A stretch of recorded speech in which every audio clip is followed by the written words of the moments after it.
Firman hari ini adalah Kejadian pasal 30, ayat 35 sampai 43. Mari kita baca firman ini bersama-sama. Lalu diasingkannyalah pada hari itu kambing-kambing jantan yang bercoreng-coreng dan berbelang-belang, dan segala kambing yang berbintik-bintik dan berbelang-belang, segala yang ada warna putih pada badannya, serta segala yang hitam di antara domba-domba, dan diserahkannyalah semuanya itu kepada anak-anaknya untuk dijaga. Kemudian Laban menentukan jarak 3 hari perjalanan jauhnya antara dia dan Yakub, maka tetaplah Yakub menggembalakan kambing domba yang tinggal itu. Lalu Yakub mengambil dahan hijau dari pohon hawar, pohon badam, dan pohon berangan, dikupasnyalah dahan-dahan itu sehingga berbelang-belang, sampai yang putihnya kelihatan. Ia meletakkan dahan-dahan yang dikupasnya itu dalam palungan, dalam tempat minum, kemana kambing domba itu datang minum, sehingga tepat di depan kambing domba itu. Adapun kambing domba itu suka berkelamin pada waktu datang minum.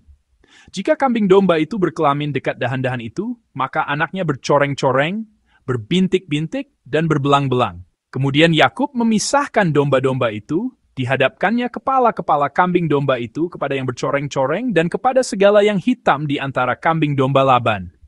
Demikianlah, ia beroleh kumpulan-kumpulan hewan baginya sendiri, dan tidak ditempatkannya pada kambing domba Laban. Dan setiap kali, apabila berkelamin kambing domba yang kuat, maka Yakub meletakkan dahan-dahan itu ke dalam palungan di depan mata kambing domba itu, supaya berkelamin dekat dahan-dahan itu. Tetapi apabila datang kambing domba yang lemah, ia tidak meletakkan dahan-dahan itu ke dalamnya. Jadi hewan yang lemah untuk Laban dan yang kuat untuk Yakub. Maka sangatlah bertambah-tambah harta Yakub, dan ia mempunyai banyak kambing domba, budak perempuan dan laki-laki, unta dan keledai. Amin. Hari ini saya akan berbagi firman dengan judul Persaingan yang terjadi antara paman dan keponakan. Meskipun sekarang semuanya telah hilang, dahulu ada sebuah toko yang sangat banyak terdapat di setiap lingkungan. Ada toko penyewaan video sebanyak minimarket saat ini. Apakah Anda mungkin mengingatnya? Pada tahun 1997, seorang pria merasa tidak nyaman dengan penyewaan video. Ia merasa tidak nyaman karena masalah harus membayar denda keterlambatan dan juga harus mengembalikannya secara langsung. Maka ia mendirikan sebuah perusahaan. Perusahaan itu adalah perusahaan yang mengirimkan DVD melalui pos. Perusahaan itu beroperasi dengan sistem langganan bulanan dengan biaya tetap, sehingga tidak ada denda keterlambatan pengembalian. Awalnya, semua orang menggelengkan kepala, karena mereka ragu berapa uang yang bisa dihasilkan dengan cara seperti ini. Jaringan toko penyewaan video raksasa bahkan mengabaikan perusahaan itu. Benar saja, 3 tahun kemudian, pada tahun 2000, perusahaan itu mengalami krisis. Sehingga mereka bahkan pergi ke sebuah perusahaan besar dan mengusulkan, tolong akuisisi perusahaan kami. Jawaban yang mereka terima adalah penolakan. Perusahaan itu ditolak, tetapi tidak menyerah. Dan pada tahun 2007, perusahaan itu membuat sebuah keputusan penting dalam sejarah. Mereka dengan berani meninggalkan bisnis DVD yang masih menghasilkan keuntungan dan memutuskan untuk melangkah ke jalan baru yang disebut streaming. Bukan lagi cara meminjamkan DVD atau kaset video, melainkan memungkinkan para anggota untuk menonton film atau video secara real-time melalui internet. Bagaimana reaksi orang-orang pada awalnya? Ada yang berkata teknologinya masih kurang. Ada juga yang berkata, orang-orang lebih suka piringan daripada yang seperti ini. Dan secara ekstrem, kebanyakan orang dikatakan melarangnya dengan berkata, bisa-bisa bangkrut. Kenyataannya, karena pilihan itu, jumlah pelanggan menurun. Awalnya harga saham jatuh, dan media mengkritik dengan mengatakan perusahaan ini sudah tamat. Namun, mereka percaya bahwa kebiasaan orang akan berubah. Akhirnya, pada tahun 2020, perusahaan itu menjadi platform terbesar di dunia dengan 200 juta pelanggan di 190 negara. Nama perusahaan ini adalah Netflix. Sekilas, ada banyak pilihan yang terasa bodoh di mata orang-orang. Mengapa harus memilih jalan sempit, padahal ada jalan lebar? Mengapa berjalan di jalan yang akan gagal, padahal ada jalan menuju kesuksesan? Mengapa memilih jalan yang merugikan, bukan yang menguntungkan? Ada pilihan yang terasa seperti ini di mata orang-orang. Namun, seiring berjalannya waktu, kita menyadari bahwa tidak demikian. Ada pilihan yang pada akhirnya dinilai sebagai pilihan bijak seperti sebuah langkah jenius. Nas hari ini adalah kisah seperti itu. Jelas Yakub telah membuat pilihan yang merugikan di mata siapapun. Namun, karena pilihan itu, Yakub berhasil membangun dirinya sendiri dan mapan. Dan dari seorang buronan yang tidak punya apa-apa, ia menjadi orang yang sangat kaya di luar imajinasi. Melalui nas hari ini, mari kita bersama-sama melihat bagaimana hal itu bisa terjadi. Setiap pagi, kita merenungkan kisah Yakub melalui firman kitab Kejadian. Minggu lalu, anak-anak lahir seolah-olah bersaing. Tuhan telah berjanji, aku akan memberimu keturunan sebanyak bintang di langit. Dan janji itu perlahan-lahan sedang digenapi. Orang-orang tidak berpartisipasi dengan niat yang baik atau motivasi yang baik. Namun, Tuhan adalah pribadi yang turut bekerja dalam segala sesuatu untuk mendatangkan kebaikan.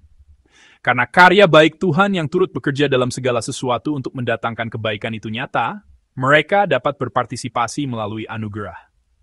Nas hari ini pun bukan berarti Yakub membuat pilihan yang sangat baik atau pilihan yang sangat beriman. Meskipun demikian, Tuhan telah membuat pilihan itu menjadi sesuatu yang baik dan bagus. Inilah inti dari kisah Yakub dalam nas hari ini. Bukan apa yang manusia pilih yang penting, melainkan bagaimana Tuhan membuat pilihan orang itu menjadi sesuatu yang baik. Itulah inti dari nas hari ini. Yakub kini meminta untuk meninggalkan pamannya. Ia menyatakan akan kembali ke kampung halamannya. Sang paman mencoba menahan Yakub. Ia tidak melepaskannya begitu saja, melainkan memintanya untuk tinggal lebih lama bersamanya. Mengapa demikian? Mengapa paman Laban mencoba menahan Yakub? Karena selama Yakub bekerja di rumah Laban, Laban telah menjadi orang yang sangat kaya. Inilah alasan mengapa Laban tidak bisa melepaskan Yakub. Karena Laban tahu betul bahwa ia telah menerima berkat Tuhan karena Yakub. Ini adalah nas I worship kemarin. Mari kita baca bersama firman dari Kejadian pasal 30 ayat 27 hingga 28. Tetapi Laban berkata kepadanya, "Sekiranya aku mendapat kasih-Mu, telah nyata kepadaku bahwa Tuhan memberkati aku karena engkau." Lagi katanya, "Tentukanlah upahmu, aku akan memberikannya." Laban tahu betul alasan mengapa ia menjadi kaya, yaitu bahwa ia menerima berkat karena Yakub. Oleh karena itu, Laban semakin tidak mau melepaskan Yakub. Maka ia mengusulkan kepada Yakub, "Tentukanlah upahmu." Artinya, ia akan memberikan upah. Mulai sekarang ia akan memberikan imbalan atas pekerjaanmu. Selama ini, Laban telah mempekerjakan Yakub secara gratis tanpa memberinya sepeser pun. Ia menipunya dengan mengatakan akan memberikan Rahel dan mempekerjakannya tanpa upah selama 14 tahun. Namun sekarang ketika Yakub hendak pergi, ia berencana untuk memberikan upah yang selama ini tidak ia berikan, dan dengan cara itu ia berniat untuk menahan Yakub di sisinya agar tidak pergi. Mulai sekarang, dimulailah perang upah antara paman dan keponakan. Perang ini adalah perang antara orang yang ingin memberi lebih sedikit dan orang yang ingin menerima lebih banyak. Sang paman akan berusaha memberi sesedikit mungkin, dan Yakub akan berusaha menerima sebanyak mungkin. Yakub mengusulkan sebagian dari domba dan kambing Laban yang ia rawat sebagai upahnya. Kalau begitu, saudara-saudari, saya akan mengajukan satu pertanyaan. Jika Anda adalah Yakub, domba seperti apa? Kambing seperti apa yang akan Anda minta? Mungkin jika saya adalah Yakub, saya akan mempertimbangkan cara untuk menerima lebih banyak dan memikirkan cara untuk memiliki ternak yang lebih kuat dan lebih baik, lalu meminta, "Berikanlah yang seperti ini kepada saya." Kalau begitu, saya akan bertanya lagi, domba seperti apa yang harus dipilih agar bisa menerima lebih banyak? Jika sesuaikan, beef domba seperti ini.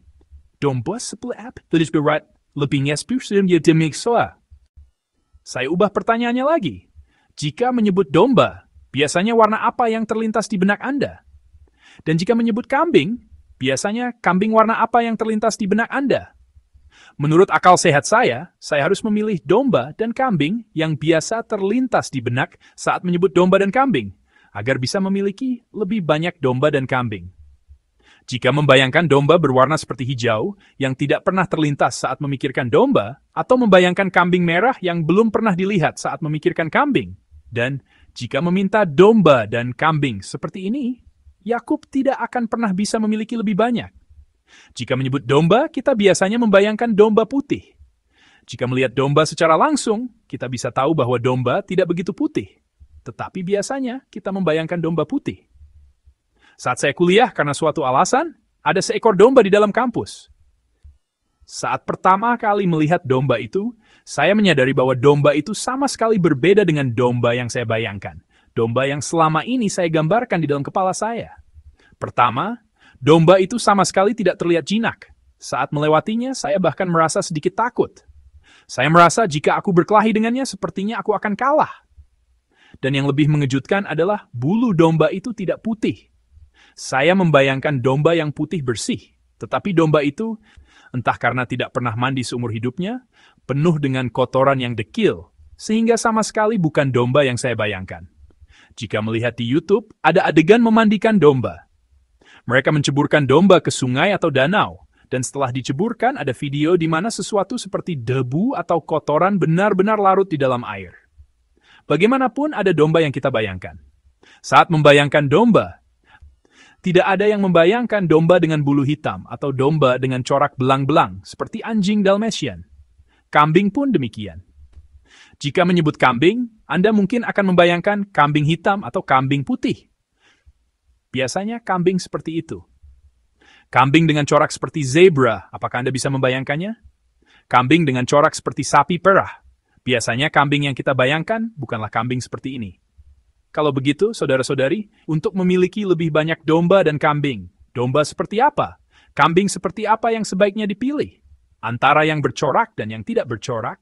Dan dalam kasus domba, antara domba putih dan domba hitam, pilihan mana yang akan memberikan lebih banyak domba atau kambing? Jelas bukan yang bercorak atau domba dengan bulu hitam. Namun pilihan apa yang sedang dibuat oleh Yakub? Yakub sedang membuat pilihan yang sangat aneh. Ini adalah firman dari Kejadian pasal 30 ayat 32. Mari kita baca firman ini bersama-sama. Pada hari ini, aku akan memeriksa seluruh kambing dombamu dan memisahkan dari situ setiap domba yang berbintik-bintik dan berbelang-belang, dan setiap domba yang hitam di antara domba-domba, dan yang berbelang-belang dan berbintik-bintik di antara kambing-kambing, ternak-ternak itulah yang akan menjadi upahku. Yakub memilih domba yang berbelang-belang, berbintik-bintik dan hitam sebagai upahnya. Yakub memilih domba dengan corak di bulunya dan domba dengan bulu hitam. Singkatnya, ia memilih domba dengan citra yang berlawanan dengan citra domba yang kita bayangkan. Domba yang sama sekali berbeda dengan domba yang kita pikirkan. Domba belang, domba hitam akan menjadi domba Yakub. Kambing pun demikian. Di antara kambing, ia memilih yang berbintik-bintik dan berbelang-belang. Kambing yang representatif adalah kambing putih yang seluruhnya tertutup bulu putih, atau kambing hitam yang tertutup bulu hitam. Namun, Yakub memilih kambing yang bercorak seperti itu. Ini adalah pilihan yang sangat bodoh. Seberapa bodohnya pilihan ini? Ketika Yakub membuat usulan ini, bagaimana reaksi Paman Laban? Paman Laban tidak berpikir dua kali. Ia tidak ragu sejenak pun.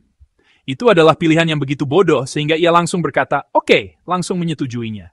Begitu mendengar usulan Yakub, Laban langsung menyetujuinya. Karena ia menilai bahwa itu benar-benar menguntungkan baginya. Di sini, Laban tidak berhenti dan ia menggunakan tipu muslihat sekali lagi untuk membuat permainan yang menguntungkan ini menjadi lebih menguntungkan. Mari kita baca bersama firman di Nas hari ini, ayat 35 dan 36.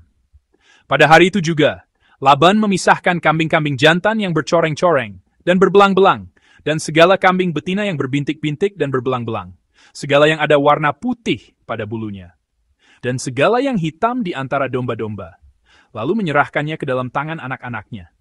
Kemudian ia menetapkan jarak 3 hari perjalanan jauhnya antara dia dan Yakub. Adapun Yakub, yang membalakan sisa kambing domba Laban. Laban tidak berniat memberikan seekor pun dari domba atau kambing yang ada sekarang. Ia memisahkan kambing-kambing bercorak dan domba-domba hitam yang diusulkan Yakub, lalu segera menyerahkannya secara diam-diam kepada putranya. Dan ia hanya mempercayakan domba dan kambing yang tidak bercorak kepada Yakub. Ia hanya mempercayakan kepada Yakub domba-domba dan kambing-kambing yang tidak bisa menjadi milik Yakub, yang tidak bisa kembali sebagai upah bagi Yakub. Yakub sekarang harus bagaimana? Di antara domba-domba yang ia rawat sekarang, ia tidak bisa menerima seekor pun sebagai upah. Ia hanya bisa mengambil sebagai miliknya dari antara domba-domba yang baru lahir, kambing-kambing yang baru lahir. Dan ali Diyos kita sprayful gan terus rewriting siya. Again, nino per jumper. Mulai sekarang, kemungkinan lahirnya domba atau kambing yang bercorak dari antara yang baru lahir telah berkurang secara drastis. Karena Yakub hanya merawat domba dan kambing yang tidak bercorak, dan karena kawanan itu terpisah sejauh perjalanan 3 hari, Tidak ada kemungkinan kawanan ini akan bercampur. Persaingan ini adalah persaingan di mana siapa yang menang. Ini adalah persaingan di mana Laban pasti menang. Karena Yakub hanya setuju untuk mengambil jenis domba dan kambing yang jarang lahir. Dan bahkan itu pun sekarang, Yakub terisolasi dan hanya dipercayakan dengan hal-hal yang tidak bisa ia miliki sebagai upah. Namun saudara-saudari, apa yang terjadi? Apakah Yakub menjadi miskin dan tidak menerima upah sepeser pun? Apakah terjadi hal di mana hanya Laban yang menjadi kaya raya dan memeras Yakub? Tidak. Ternak-ternak yang bercorak mulai lahir. Dan tidak hanya jumlahnya yang bertambah banyak, tetapi ternak Yakub menjadi lebih kuat dari milik Laban. Hanya yang lemah yang menjadi milik Laban. Bagaimana hal ini bisa terjadi? Alkitab mencatat seolah-olah Yakub memanipulasi sesuatu dengan dahan-dahan pohon. Apakah benar-benar domba dan kambing melihat dahan-dahan bercorak yang dibuat Yakub, lalu DNA mereka termanipulasi sehingga lahirlah mutan-mutan? Sebenarnya apakah ini benar atau tidak? Apakah domba seperti ini bisa lahir atau tidak? Sama sekali tidak penting dalam nas hari ini. Yang penting bukanlah bagaimana Yakub berhasil melakukan ini dengan tipu muslihatnya. Yang penting adalah, ini adalah pekerjaan yang dilakukan oleh Tuhan.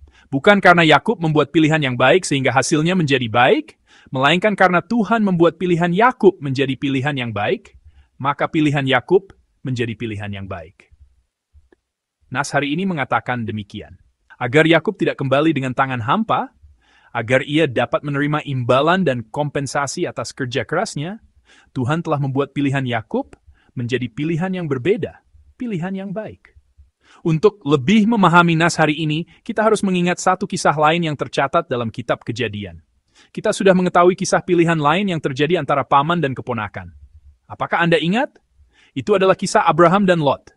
Konflik juga terjadi antara Abraham dan Lot. Terjadilah hal di mana mereka harus berpisah.